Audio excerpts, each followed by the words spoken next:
السلام علیکم ورحمۃ اللہ وبرکاتہ۔ محترم دینی بھائیوں اور بہنوں اور عزیز طالبات، کل ہم لوگ کتاب الایمان کا میں 34واں باب پڑھ رہے تھے اور اس کی ایک حدیث ترجمۃ الباب کا مقصد کیا ہے وہ بھی ہم نے سمجھ لیا تھا اور ایک حدیث کی تشریح بھی ہو گئی تھی۔ دوسری حدیث ہے جو کیا طارق بن شہاب عن عمر بن الخطاب ان رجلا من اليهود قال له کہ امیر المومنین حضرت عمر بن الخطاب رضی اللہ تعالی عنہ سے ایک شخص یہودی نے معلوم کیا تھا۔ کیا سوال کیا تھا کہ اے امیر المومنین، آپ کے قرآن میں جس کو پڑھتے ہیں آپ، ایک آیت ہے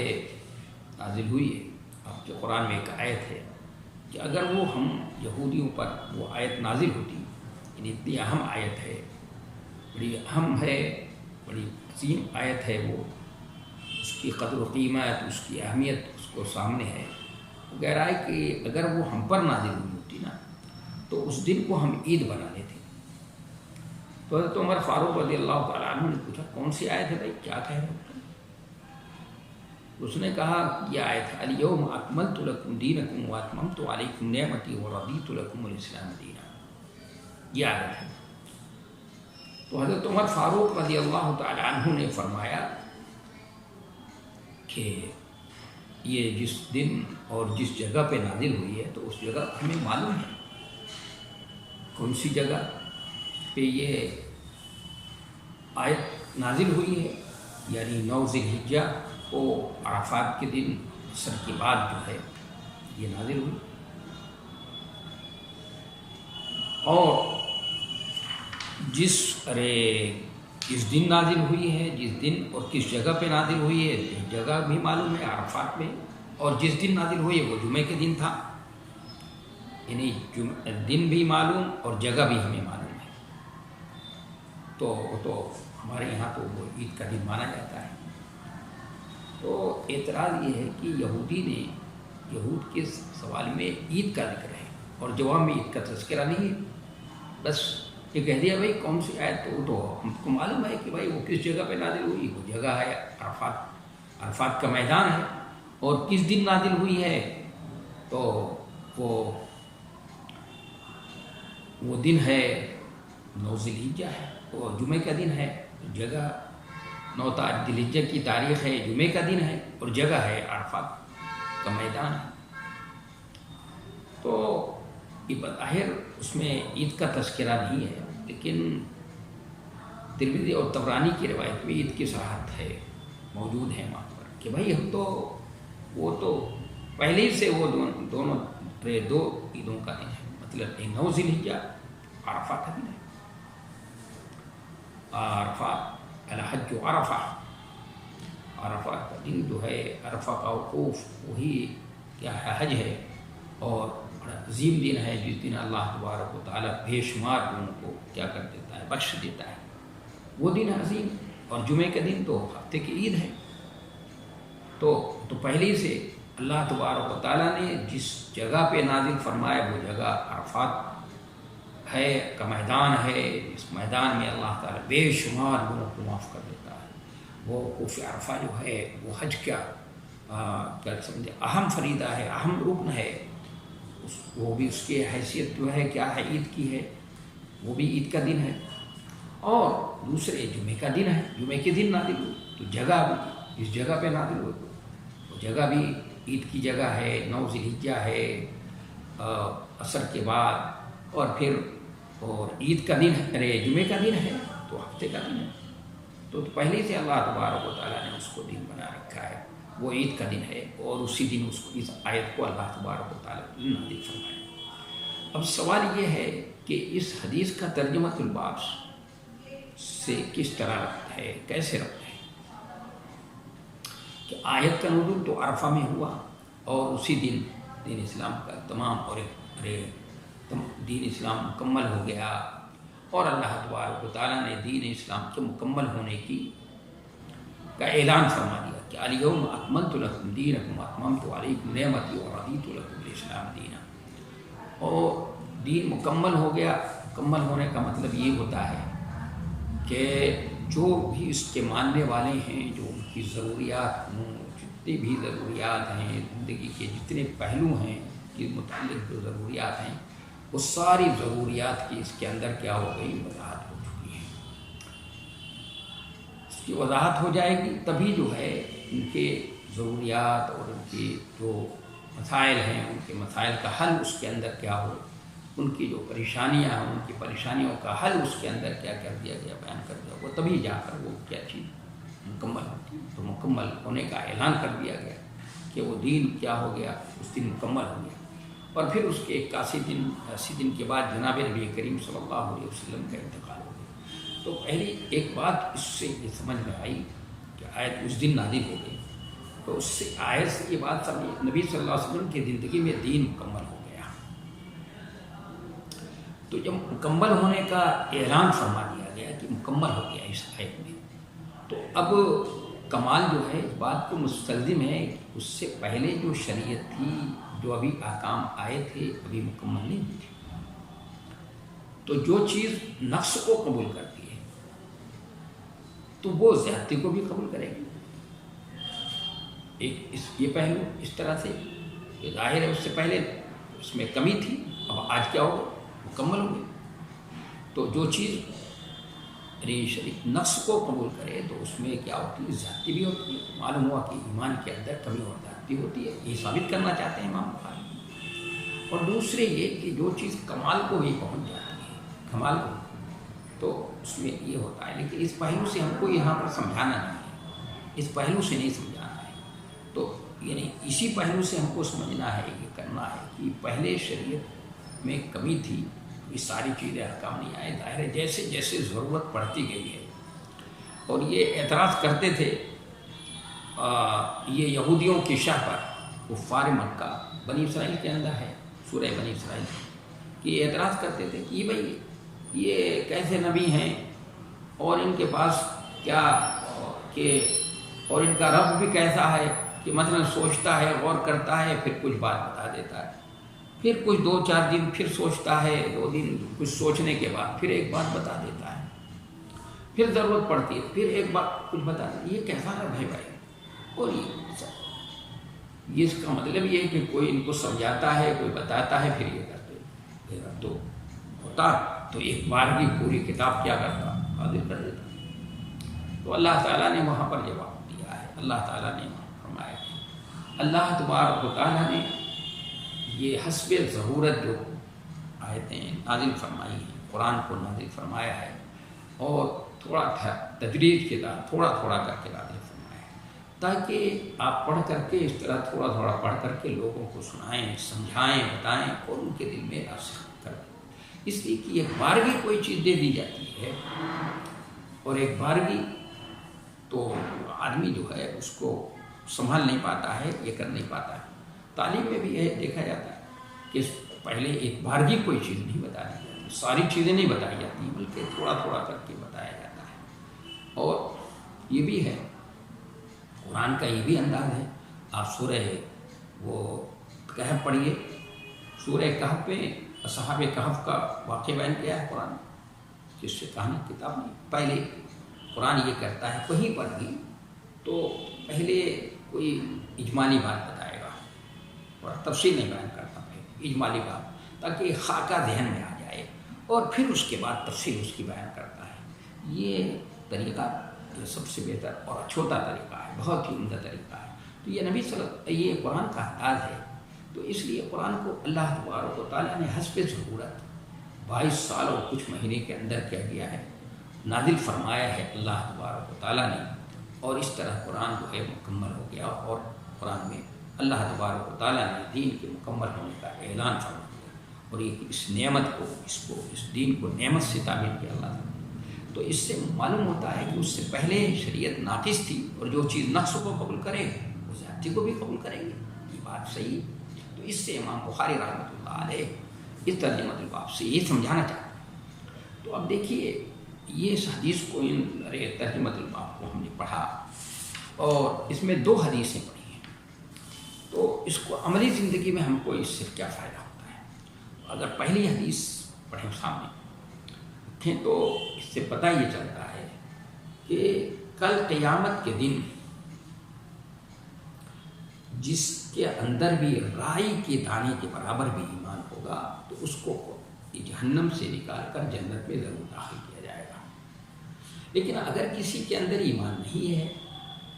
اور اس کی کتاب زندگی میں شرک ہے اور یہی ہے خرافات ہے، تو پھر اسے جنت سے نہیں رہے تو اس کو جنت میں نہیں داخل کیا جائے گا۔ ایسا شخص جو ہے ہمیشہ جہنم کے اندر رہے گا۔ اس لیے شرک سے کیا کرنا چاہیے؟ بچنا چاہیے، شرک کے شائبے سے بھی بچنا چاہیے۔ اور شرک کی میں نے بہت مرتبہ بتایا، شرک کی 2 قسمیں ہیں، شرک اکبر ہے اور ایک شرک اصغر ہے۔ اور شرک اصغر کی پھر 2 قسمیں بتائی تھی میں نے، اور اس میں جو ایک شرک اصغر کا ایک تو وہ ہے جس کا اعضاء اور جوارح سے تعلق ہے، جس اور ایک پتہ چل جاتا ہے اس کو، اور ایک وہ ہے جس کا اعضاء اور جوارح سے تعلق نہیں ہے، مثلا اس کا نیتوں سے تعلق ہے، باطن سے تعلق ہے۔ تو جیسے ریاکاری ہے، یہ سب سے خطرناک چیز، یہ بھی شرک اصغر ہے۔ اس لیے اور شرک اصغر کی ایک دوسری قسم جو ان کا تعلق اعضاء و جوارح سے، جیسے من اطاع عرافا فقد اشرک، کہ جو کوئی جوتشی کے پاس جائے، ایسے جیسے آج کل ہے کہ مولانا لوگ جو ہے کسی کے پاس کوئی ہے تو مولانا لوگ فال نکالتے ہیں، کہتے ہیں ہم نے فال نکالی تو یہ تمہارے اوپر تو جن ہے، تمہارے اوپر تو یہ جادو کر دیا گیا۔ یہ فال نکالنا کیا ٹھیک ہے؟ اور اگر آپ نے اس کی تصدیق کر لی اور مان لیا کہ ہم مولانا صاحب بہت بالکل صحیح کہہ رہے ہیں، تو وہی بات ہے کہ من اطاع عرافا فصدقه فقد اشرک، اس نے شرک کیا۔ یہ شرک اصغر ہے، اور شرک اصغر جو ہے شرک اکبر تک لے جاتا ہے۔ اور اسی طرح یعنی کسی نے من حلف بغیر اللہ فقد اشرک، جو غیر اللہ کی قسم کھاتا ہے، اللہ کے علاوہ کسی اور کی قسم کھانا، یہ شرک ہے۔ جیسے کچھ بعد ہمارے بھائی جو ہے بجاہ نبی اور اس طرح سے کہہ کر کے دعا مانگتے ہیں اور اس میں وسیلہ نبی صلی اللہ علیہ وسلم کے جاہ اور منصب کو دیتے ہیں، اس میں قسم دیتے ہیں، جاہ اور منصب کی قسم، تو یہ بھی غیر اللہ کی قسم کھانا ہے، اور غیر اللہ کی قسم کھانا یہ شرک ہے۔ اس سے کیا کرنا چاہیے؟ بچنا چاہیے۔ اور پھر اس میں ایک دوسری خرابی بھی ہے جس کی طرف صاحب عقیدہ طحاویہ نے نقل کیا ہے کہ اس میں اللہ کو باللہ توحید دینا ہے۔ تو ایک بات یہ سمجھ میں آئی کہ شرک اگر ہمارے اندر ہوگا تو پھر بخشش کا خانہ نہیں ہے، پھر جنت سے محرومی رہیں گی۔ تو بھائی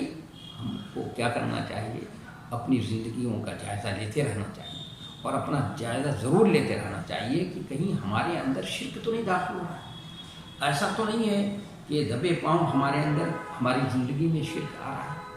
اگر شرک ہے تو اس کو کیا کرنا چاہیے؟ اس کو کھرچ کر صاف کر دینا چاہیے، اس لیے کہ کل قیامت کے دن 3 دیوان ملے گا، اس میں سے ایک دیوان جس پہ لکھا ہوگا شرک، اگر اس میں شرک ہے تو پھر تو معاملہ خراب، پھر تو سیدھے جہنم میں جانا پڑے گا۔ اس لیے بھائی اس سے بچنے کی کوشش کرنی چاہیے۔ اس لیے حضرت لقمان علیہ السلام نے اپنے بیٹے کو جو وصیت کی ہے تو سب سے پہلی وصیت یہ کی ہے، یا بنی لا تشرک باللہ ان الشرک لظلم عظیم۔ اور نبی علیہ السلام نے فرمایا ہے کہ ان اکبر الکبائر، کہ سب سے سنگین جرم یہ ہے کہ انت یاد للہ کہ اللہ کو کسی کا شریک، کسی کو اللہ کا کسی کو شریک و سہیم بنا دیں، آپ شریک قرار دیں۔ اس نے جس نے پیدا کیا آپ کو، جس نے آپ کے لیے کائنات بنائی، آپ اس کے ساتھ کسی کو شریک ٹھہرائیں، بہت خطرناک۔ اور اس حدیث سے یہ بھی بات سمجھ میں آئی کہ ایمان کے اندر درجات ہوتے ہیں، سب یکساں نہیں ہوگا ایمان، سب کا یکساں ایمان نہیں ہوتا، کسی کا ایمان اعلیٰ درجے کا ہوتا ہے، کسی کا بڑے درمیانی قسم کا ہوتا ہے، کسی کا ایمان جو ہے وہ معمولی درجے کا ہوتا ہے۔ ایک ایمان تھا حضرت ابوبکر صدیق کا، ایک عمر فاروق کا، اور دوسرے صحابہ کرام کا ایمان،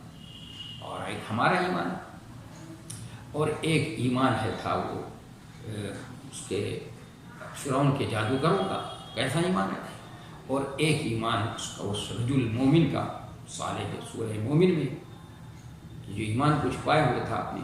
لیکن جب ضرورت پڑی ہے تو اس کو ظاہر کر دیا۔ تو یہ ایمان اور ایمان میں جو ہے درجہ ہوتا ہے، فرق ہوتا ہے، یہ بھی بات سمجھ میں آئے۔ اور تیسری بات یہ کہ ہمارے عملی زندگی میں جو فائدہ ہوتا ہے یہ کہ نبی علیہ الصلوۃ والسلام نے یہ بات کہا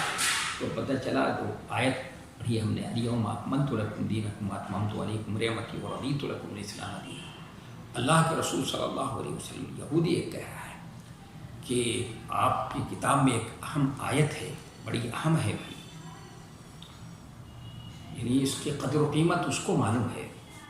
کہ کیا قدر و قیمت ہے اس آیت کی۔ کہہ رہا ہے کہ اگر ہمارے پاس ہوتی نا تو ہم اس دن کو، جس دن یہ نازل ہوئی ہے اس دن کو ہم تہوار کا دن، جشن کا دن مناتے۔ تو حضرت عمر فاروق رضی اللہ تعالیٰ عنہ کا بھی اتفاق کی بات کی، جس جگہ پہ نازل ہوئی ہے اور جس دن نازل ہوئی تھی وہ عید کا دن، دو پہلو سے وہی، یعنی ایک تو وہ جگہ بھی عرفات کے میدان میں عصر کے بعد نازل ہوئی، اور دوسرے جمعہ کا دن، جمعہ ہفتے کی عید ہے، تو عید کے دن ہی اللہ تبارک و تعالیٰ نے اس کو نازل کیا، پہلے سے جشن کا دن ہے وہ عید کا دن۔ تو اس کی یہ اہمیت، اس کی قدر و قیمت اس آیت کی ہم کو معلوم ہے۔ ایک دوسری بات یہ کہ دین نبی صلی اللہ علیہ وسلم کی زندگی میں مکمل ہو گیا۔ اب اگر دین کے اندر کوئی، شریعت کے اندر کوئی کسی چیز کا بھی اضافہ کرتا ہے کوئی شخص، یعنی اس سے پتہ چل گیا نا کہ دین مکمل ہو گیا۔ معلوم یہ ہوا کہ نبی علیہ الصلوۃ والسلام نے جو کچھ اپنی زندگی میں جو بھی بتایا، یعنی اور جو چھوڑ کر آپ گئے ہیں اس طریقے پر ہم کو، اور جو چیزیں آپ نے بتا دی، جو وضاحت کر دی، اس کو ہم، اس پہ ہم عمل کر لیں گے تو ہم جنت کے مستحق قرار پائیں گے، ہم اللہ کا قرب حاصل کر سکتے ہیں۔ اس کے علاوہ ہم کچھ نہیں کرتے۔ جو نبی صلی اللہ علیہ وسلم نے کیا ہے، آپ کے صحابہ نے کیا ہے، جو آپ جس حالت میں آپ چھوڑ کر گئے دین و شریعت کو، اسی پر ہم عمل کر لیتے ہیں، اسی پر صرف، اور کچھ تو بس ہمارے لیے کافی ہے، اس لیے کہ نبی صلی اللہ علیہ وسلم کی زندگی میں مکمل ہو گیا، اور آپ نے اس پر عمل کر کے اللہ کے پیغام کو پہنچا دیا ہوا ہے، کہ اللہ کہہ دیا کہ اللہ گواہ ہے نا کہ میں نے تیرے پیغام کو، اور صحابہ کرام نے اس پر عمل کر کے اللہ کا قرب حاصل کر لیا، اللہ کے مقرب بندے میں سے ہو گئے، بس اتنے مقرب ہو گئے کہ رضی اللہ عنہ ورضوا عنہ اللہ تعالیٰ نے۔ تو اس سے معلوم ہوا کہ وہی کافی ہے ہمارے لیے بس۔ اب اگر اس میں سے کوئی اضافہ کرتا ہے اور اس کو دین سمجھ کر کرتا ہے تو صحیح فرمایا امام مالک رحمۃ اللہ علیہ نے کہ اگر کوئی شخص اس میں اضافہ کرتا ہے اور اس کو دین سمجھ کر کرتا ہے تو گویا نعوذ باللہ وہ یہ کہہ رہا ہے کہ نبی صلی اللہ علیہ وسلم نے دین کو پہنچانے میں خیانت کی ہے، نعوذ باللہ۔ اب یہ بتا دی، سوچ لیجیے، یہ کہہ کر کوئی اپنے ایمان کو بچا سکتا ہے؟ کیا نبی علیہ الصلوۃ والسلام نے اللہ کے پیغام کو پہنچانے میں خیانت کی؟ نعوذ باللہ۔ آپ تو سب کو سے گواہ بنا کر کہہ رہے ہیں بھائی کیا حل بلغت، کہ بھائی سنو بھائی میں نے پہنچا دیا، سنو بتاؤ پہنچا دیا۔ تو ہم سب کے نمائندے موجود تھے اس وقت، 1,24,000، سب نے کہا کہ ہاں ہاں نام بھلا کیوں نہیں، آپ نام آپ نے پہنچا دیا۔ تو اللہ کو آپ نے گواہ بنا، اللہم اشہد، اے اللہ گواہ رہیے گا میں نے آپ کے پیغام کو پہنچا دیا کہ بندوں تک، اس میں کوئی قطر۔ ہم جاتے ہیں روضے پر، رو پڑھتے ہیں کہ آپ نے امانت کا حق ادا کر دیا، آپ نے رسالت کا پیغام کر دیا، اور کیوں نہ کرتے؟ اس لیے کہ اللہ تعالیٰ نے تو آپ کو ان کی آمیز رسول بلغ ما انزل الیک، ارے یا ایھا الرسول بلغ ما انزل الیک وان لم تفعل فما بلغت رسالتہ، اگر ایسا نہیں کریں گے تو رسالت کا حق ادا نہیں کریں گے۔ رسالت کا حق ادا کرنا ہے آپ کو، اس کا حق ادا کر دیا اور ادا کر کے چلے گئے، دنیا میں زندگی میں آپ کی مکمل ہو گیا۔ تو اگر کوئی شخص اس میں اضافہ کرتا ہے، یہ کرتا ہے، تو نعوذ باللہ آپ کو سمجھتا ہے، وجہ فرماتے ہیں امام مالک رحمۃ اللہ۔ اور دوسرا کام وہ یہ ہے کہ گویا وہ یہ کہتا ہے، بہت ہی سنگین جرم ہے بدعت جو ہے، بہت ہی سنگین جرم ہے، اتنا سنگین جرم ہے کہ اسی لیے بدعتی کو توبہ کی توفیق نہیں ہوتی، کیونکہ وہ دین سمجھ کر کرتا ہے، بدعت کو دین سمجھ کر کرتا ہے، اور وہ یہ دعویٰ کرتا ہے کہ کہ جیسے اللہ کو قانون بنانے کا حق ہے، مجھے بھی تو حق ہے، میں بھی تو بنا سکتا ہوں، میں بھی سمجھتا ہوں یہ اچھی چیز ہے۔ تو اب یہ بتائیے آپ کہ وہ اپنے آپ کو اللہ کے صف میں کھڑا کر رہا ہے، تو کوئی اللہ کے صف میں اپنے آپ کو کھڑا کرے کہ جرم کیسا ہے بھائی؟ یہ تو بہت ہی سنگین جرم ہے، یہ تو ایسا جرم ہے کہ اللہ اس کو کبھی معاف نہیں کرے گا۔ اس لیے بھائی ہمیں بدعت، اگر ہماری زندگیوں میں بدعت ہے، خرافات ہے، تو ہمیں کیا کرنا چاہیے؟ اس کو کھرچ کر صاف کرنے کی ضرورت ہے، اس سے اپنے آپ کو بچانے کی ضرورت ہے۔ اس وقت جو ہے بڑا جتنے بھی ہمارے یہاں جو غم کے موقع ہیں، خاص طور سے یہ غم کا موقع ہے، کسی کا انتقال ہو جاتا ہے، وفات ہوتی ہے، اس موقع پر بے شمار بدعت، اور خوشی کے موقع پر تو بے شمار ہندوانہ رسمیں ہمارے اندر کو ہمیں داخل ہو چکی ہیں۔ تو ان سب چیزوں کو ہمیں کیا کرنا چاہیے؟ کھرچ کر صاف کرنے کی ضرورت ہے۔ تو اس سے جبت الباب سے اس میں جو حدیثیں آئی ہیں، اس سے ہمیں، اور قرآن مجید کی جو آیت انہوں نے پیش کی، اس سے ہمیں اپنی عملی زندگی میں ہمیں بہت کچھ سیکھنے کو ملتا ہے اور اپنی زندگی کو سدھارنے کا موقع ملتا ہے۔ تو ضرورت اس کی ہے کہ لوگوں کے سامنے اس بات کو پیش کیا جائے اور مضبوط انداز سے پیش کیا جائے، مدلل انداز میں پیش کیا جائے، بتایا جائے لوگوں کو بھائی کہ اس شریعت کے اندر، اسلام کے اندر کسی بھی چیز کے جائز ہونے کے لیے ضروری ہے کہ اس کی کوئی دلیل ہو ہمارے پاس۔ اگر دلیل نہیں ہے تو وہ چیز ہمارے لیے صحیح نہیں ہو سکتی، اس کی نظیر ہونی چاہیے۔ نبی علیہ السلام نے اس کام کو کیا ہو، آپ کے صحابہ کرام نے کیا ہو، اور آپ صلی اللہ علیہ وسلم وہاں پر خاموش ہیں تو ٹھیک ہے، اور اگر نہیں ہے تو اگر ہم کرتے ہیں تو وہ صحیح نہیں ہے۔ اس لیے شرک اور بدعت سے ہمیں کیا کرنا چاہیے؟ بچنے کی ضرورت ہے۔ یہ آپ دیکھ لیجئے، یہ مہینہ جو گزر رہا ہے، جس میں ہم سانس لے رہے ہیں، ربیع الاول کا مہینہ، جس کو ربیع النور کہتے ہیں یہ لوگ، کس طرح کی بدعات و خرافات ہیں ہمارے یہاں، کس طرح کی بدعات و خرافات اور اس طرح کی چیزیں ہیں۔ الآیات الامان والحفیظ، اللہ تبارک و تعالی ہم سب کو حفاظت کرے۔ اور کتنا اصرار ہے، اور کیسے دلائل پیش کیے جاتے ہیں، ایسے دلیلیں پیش کی جاتی ہیں بڑی بڑی جرات کے ساتھ، اس طرح سے کہ ایسا معلوم ہوتا ہے ہوا ہے کہ بڑی مضبوط کوئی دلیل پیش کر رہے ہیں، کیونکہ جو آدمی کم پڑھا لکھا ہے، جو نہیں جانتا ہے استدلال کو، وہ تو یہ کہے ارے بخاری میں ہے بتا رہے ہیں، بھائی صحابہ کرام نے کیا ہے، ارے تو صحابہ کرام نے جشن منایا ہے تو پھر تو ہمیں منانی چاہیے۔ اور بڑی جرات کے ساتھ کہتے ہیں حضرت ابوبکر صدیق نے منایا، حضرت عمر فاروق نے منایا، عثمان غنی نے، اور سارے صحابہ نے منایا۔ بخاری کے اندر بھی حدیث موجود ہے، دیکھ لی کیسی دلیلیں، اور وہ خود وہ ہاتھ پر اپنے دل پہ ہاتھ رکھ کر دیکھیں، خود اپنے دل سے پوچھیں، وہ اگر پوچھیں تو ان کا دل خود بتائے گا، اگر صحیح معنوں میں ان کے اندر دل، ان کے گناہوں سے ان کا دل جو ہے سیاہ نہیں ہوا ہے، اور اس کے اندر ابھی ایمان کی رمق اور چمک جو ہے، روشنی باقی ہے، تو خود بتا دے گا کہ یہ دلیل تم پیش کر رہے ہو کہاں تک صحیح ہے، کیا اس سے استدلال کرنا تمہارا صحیح ہے، کیا استدلال کرنے کا یہی طریقہ ہوتا ہے۔ اللہ تبارک و تعالی ہم سب کو شرک اور بدعت سے کیا کرے؟ محفوظ فرمائے۔ اب آگے میں 35واں باب پڑھتا ہوں۔ بسم اللہ الرحمن الرحیم وبہ نستعین۔ باب الزکاة من الاسلام وقوله تعالی اعوذ باللہ من الشیطان الرجیم بسم اللہ الرحمن الرحیم وما امروا الا ليعبدوا الله مخلصین له الدین حنفاء ويقيموا الصلاة ويؤتوا الزکاة وذلك دین القیمہ۔ به قال حدثنا اسماعیل قال حدثني مالك بن انس عن عمه ابي سهيل بن مالك عن ابيه انه سمع طلحة بن عبيد الله يقول جاء رجل الى رسول الله صلى الله عليه وسلم من اهل نجد ثائر الراس، اور ثائر الراس پڑھیں گے تو رجل کی صفت ہے، اس لیے ثائر الراس بھی پڑھ سکتے ہیں، اور اگر ثائر الراس پڑھیں گے تو حال بناتے ہیں۔ یسمع دبی صوته ولا يفقه ما يقول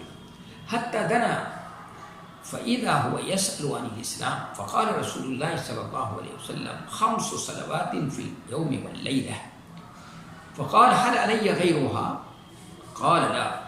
إلا أن تطوع۔ قال رسول الله صلى الله عليه وسلم وصيام رمضان، قال هل علي غيره؟ قال لا إلا أن تطوع قال وذكر له رسول الله صلى الله عليه وسلم الزكاة قال هل علي غيرها قال لا إلا أن تطوع قال فأدبر الرجل وهو يقول والله لا أزيد على هذا ولا أنقص قال رسول الله صلى الله عليه وسلم أفلح إن صدقت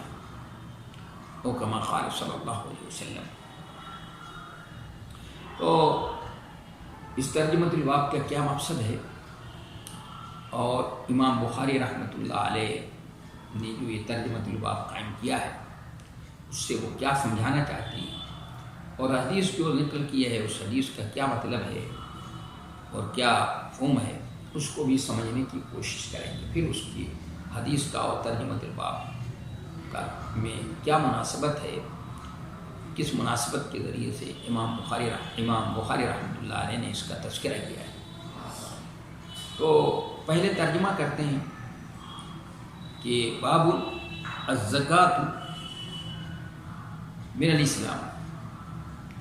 کہ باب زکوٰۃ دینا اسلام میں داخل ہے۔ اس کے پہلے فرمایا تھا باب الصلاۃ من الایمان فرمایا تھا، تو یہاں زکوٰۃ دینا اسلام میں داخل ہے۔ اور اللہ کا یہ فرمان یہ ان کافروں کو اس بات کا حکم دیا گیا تھا کہ یکسو ہو کر اخلاص کے ساتھ صرف اللہ کی عبادت کریں، نماز قائم کریں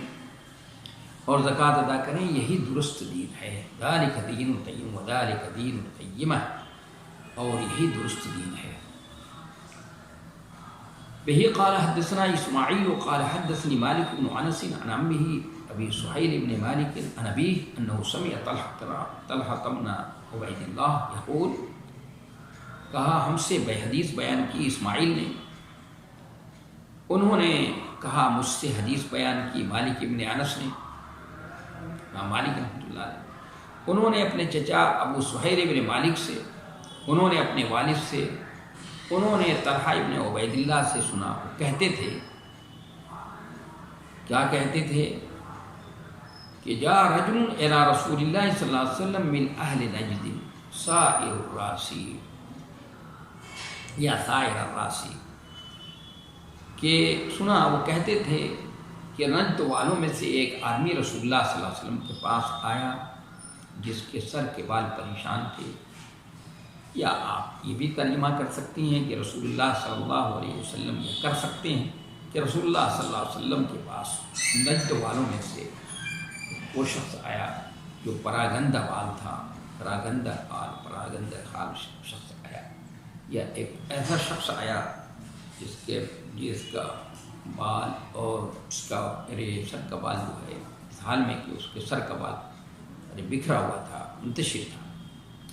یسمع دوی صوتہ ولا یفقہ ما یقول، یسمع دوی صوتہ، کہ ہم اس کی آواز کی بھنبھناہٹ سن رہے تھے لیکن وہ کیا کہہ رہا ہے یہ سمجھ میں نہیں آ رہا تھا، یہاں تک کہ وہ اور قریب آ گیا تو معلوم ہوا کہ اسلام کے بارے میں پوچھ رہا ہے۔ تو رسول اللہ صلی اللہ علیہ وسلم نے فرمایا